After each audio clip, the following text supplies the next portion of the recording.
Hey guys, it's Ben the Coin Geek at Old Pueblo Coin, and you've heard it said that not all that glitters is gold. Well, not all that shines is silver, and I've got a couple things for you to look at and look at close. You're not going to be happy with this one. Let's take a look. Okay, so we have 4 Scottsdale silver mint bars, and of course, this is an educational video, so we're going to pay close attention in class here. Now, at first blush, these all look very, very similar. If we stack them up, like silver stackers like to do, you'll notice that their dimensions are nearly identical. The height of the bar and the width of the bars are almost perfect. The other thing to note, and I'm not going to throw these on the scale for you, but they almost weigh exactly all the same amount, which is a little bit on the scary side for those of you who are looking for silver and don't want to buy fake silver, right? So usually on silver bars, the dimensions will be off. Gold bars especially, but on silver bars, you're going to see usually the dimensions are off, especially the larger you get. It has to do with the density of the metal. And so one of the things that I think is probably the most impactful for you to end up looking at has to do with the overall sharpness and design. And what are the giveaways on these bars that make them either silver or not silver? So I want you to look at the fineness of the lettering, the edge, and then these little, I could just call them S marks, or these are actually designed to stop counterfeiting. So we'll look at another one, and really the face looks pretty similar. The eyes are a lot more squat. Look how broad the rim is. This is the big giveaway. And then the lettering also. The other thing that's interesting about these is that they're a little bit, for some reason, they're getting a little scratched up faster than you would on a real silver piece. All right, so the hard part is when they're not next to each other, it can be kind of difficult to see the difference.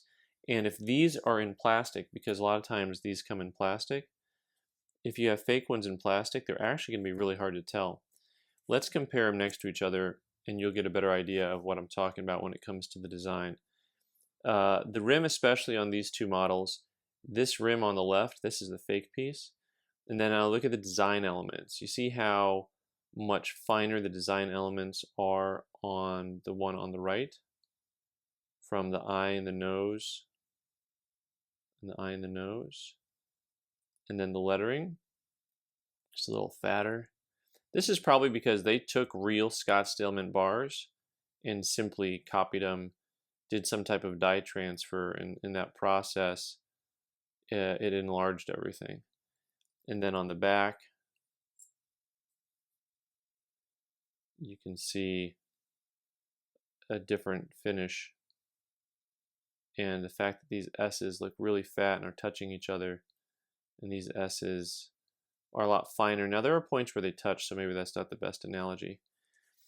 Finally, let me just grab, this is a electronic tester that we use, this Sigma Metallics, and I've got it set for 999 pure, 3 nines really.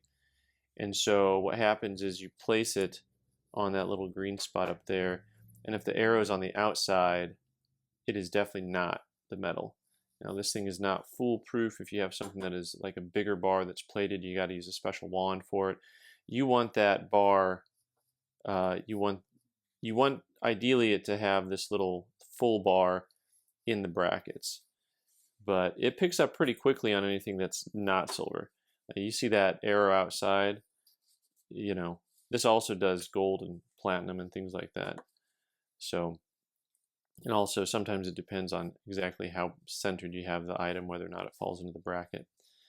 So anyway, these are kind of scary, guys, and I want you to be careful out there when you're looking at stuff. Of course, we also did file into a couple of the fake ones, and you can see a little acid on there, and pretty soon that's turning to copper.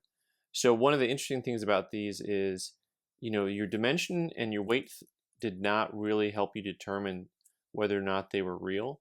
It had a lot to do with the eyeball test, the old eyeball test, the visual, to see whether they're real or not, and then it helps to have a machine that you can test stuff on. So anyway, I hope that helps you not get burned in the marketplace. I'm Ben the Coin Geek. Thanks for watching. You can subscribe by clicking on the button in the corner and watch more videos on the right side of the screen. Thanks.